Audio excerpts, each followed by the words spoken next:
Hello മക്കളെ, welcome back to Xylem learning. It's me Rima miss ആണ് കേട്ടോ. അപ്പോൾ നമുക്കറിയാം, നമ്മുടെ 7ാം ക്ലാസ്സിൽ നമ്മൾ മസ്റ്റായിട്ട് പഠിക്കേണ്ട ഒന്നായിരുന്നു എന്ത് മക്കളെ, ഹിസ്റ്റോറിയൻസ് ആൻഡ് ദെയർ സോഴ്സസ് എന്ന് പറയുന്നത് അല്ലേ. ഏകദേശം 750 വർഷമുള്ള ആ ഒരു കാലഘട്ടത്തിൽ നമ്മുടെ ഹിസ്റ്റോറിയൻസ് എങ്ങനെയായിരുന്നു നമ്മുടെ പാസ്റ്റൊക്കെ കണ്ടുപിടിച്ചതെന്ന് ചോദിക്കുകയാണെങ്കിൽ എന്താ നമ്മൾ പറയുക, എങ്ങനെയാണ് നമ്മുടെ പാസ്റ്റൊക്കെ, നമ്മുടെ ഹിസ്റ്ററി ഒക്കെ എങ്ങനെയായിരുന്നു കണ്ടുപിടിച്ചത് നമ്മുടെ ഹിസ്റ്റോറിയൻസ് ഒക്കെ. അവരെങ്ങനെയാണ് ചെയ്തതെന്ന് അറിയോ? ഏതൊക്കെ സോഴ്സസ് അറിയോ? ഹിസ്റ്ററി ആയിട്ട് യൂസ് ചെയ്ത ഇതൊക്കെ സോഴ്സസ് അറിയോ? അവർ കോയിൻസ്, അന്നത്തെ കാലത്ത് യൂസ് ചെയ്തിട്ടുണ്ടായിരുന്ന കോയിൻസ് കൊണ്ട് നമുക്ക് അറിയാൻ പറ്റും.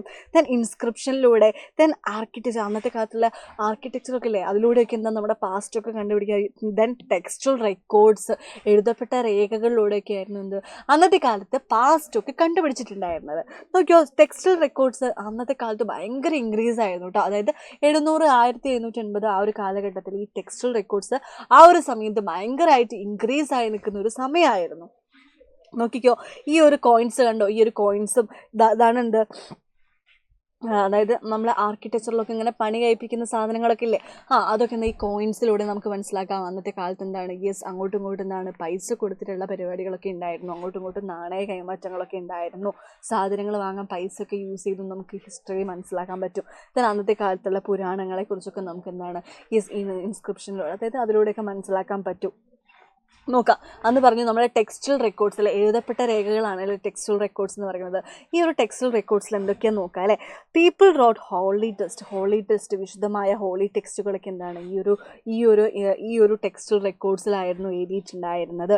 Then chronicles of rulers were written, അതായത് ക്രോണിക്കിൾസിലെ അവരുടെ രാജാക്കന്മാരുടെ എല്ലാ കാര്യങ്ങളും എഴുതിയിട്ടുണ്ടായിരുന്നു. Then letters and teaching science, സന്യാസിമാർ ഇങ്ങോട്ട് എഴുതിയിട്ടുള്ള കത്തുകൾ, അവിടുത്തെ പെറ്റീഷൻസ്, ജുഡീഷ്യൽ റെക്കോർഡ്സ്, അവിടുത്തെ ഓരോരോ തെറ്റ് ചെയ്താൽ ശിക്ഷിക്കുക, അതിൻ്റെ ശിക്ഷകൾ എന്തൊക്കെയാണുള്ള കാര്യങ്ങളൊക്കെ ഇത് എഴുതി വെക്കുകയായിരുന്നു. ദെൻ എന്താണ്, ഇങ്ങനെയൊക്കെയായിരുന്നു ഹിസ്റ്റോറിയൻസ് അവരുടെ സോഴ്സസ്, ഹിസ്റ്ററി കണ്ടുപിടിക്കാനുള്ള സോഴ്സസ് ആയിട്ട് ഇതൊക്കെയായിരുന്നു യൂസ് ചെയ്തിട്ടുണ്ടായിരുന്നത്. ദെൻ അടുത്തത്, അന്ന് ഇതുപോലെ പ്രിൻറ്റിങ് മിഷനൊന്നും ഉണ്ടായിരുന്നില്ല. അവർ കൈകൊണ്ട് തന്നെ എഴുതുന്ന സംഭവങ്ങളാണ് ഇതൊക്കെ. അതായത് ഈ ടെക്സ്റ്റൽ റെക്കോർഡ്സിൽ ഇവർ എഴുതുന്ന കാര്യങ്ങൾ എന്താണ്, കൈകൊണ്ടാണ്, ഹാൻഡ് റിട്ടൺ ആണല്ലേ. കാരണം എന്താ, അന്ന് പ്രസ്സൊന്നും ഉണ്ടായിരുന്നില്ല. ഇതിനുള്ളത് മാനുസ്ക്രിപ്റ്റ് വഴിയാണെന്ന് അവരവരുടെ ഹിസ്റ്റോറിയൻസ് കണ്ടുപിടിച്ചിട്ടുണ്ടായിരുന്നത്. എന്താ മാനുസ്ക്രിപ്റ്റ് എന്ന് പറഞ്ഞാൽ? മാനുസ്ക്രിപ്റ്റ് എന്ന് പറയുന്നത് ഹാൻഡ് റിട്ടൺ ആണ്, കൈകൊണ്ട് എഴുതുന്നതാണ്.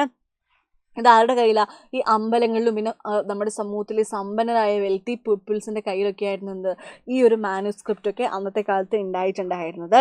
ഇതൊക്കെ ഇപ്പം എവിടെ ഉണ്ടാവുക? ലൈബ്രറീസിലും ഒക്കെയാണ് എന്ത്, നമ്മുടെ ഈ മാനുസ്ക്രിപ്റ്റൊക്കെ നമുക്ക് കാണാൻ പറ്റുന്നത്. ഓക്കെ, മാനുസ്ക്രിപ്റ്റ് എന്ന് പറയുന്നത് എന്താണ്? സ്ക്രൈബ്സ് ആണ് എഴുതുന്നത്. സ്ക്രൈബ്സ് എങ്ങനെയാണ്? അവരവരുടെ കൈകൊണ്ടാണ് കേട്ടോ, ഹാൻഡ് കൊണ്ടാണ് എന്ത് ഈ സ്ക്രൈബ്സ് മാനുസ്ക്രിപ്റ്റൊക്കെ എഴുതിയിട്ടുണ്ടായിരുന്നത്. ഇത്രയും ഇങ്ങനെയൊക്കെയുള്ള മാനുസ്ക്രിപ്റ്റിലൂടെയും ടെക്സ്റ്റൽ റെക്കോർഡ്സിലൂടെയൊക്കെ എന്താണ്, നമ്മുടെ കോയിൻസിലൂടെയൊക്കെ ആയിരുന്നു നമ്മുടെ ഹിസ്റ്റോറിയൻസ് കണ്ടുപിടിച്ചിട്ടുണ്ടായിരുന്നത്.